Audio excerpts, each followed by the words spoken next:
Ay kızım.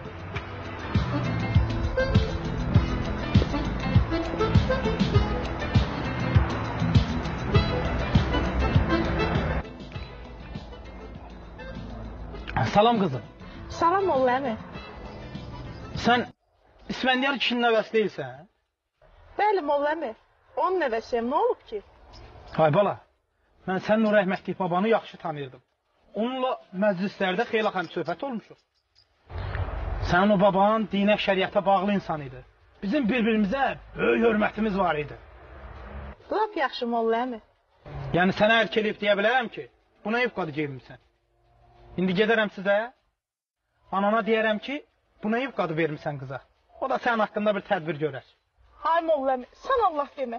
Əgər anam bilsə ki, mən onun yufkasını geymişəm, vallah məni öldürər. Nə?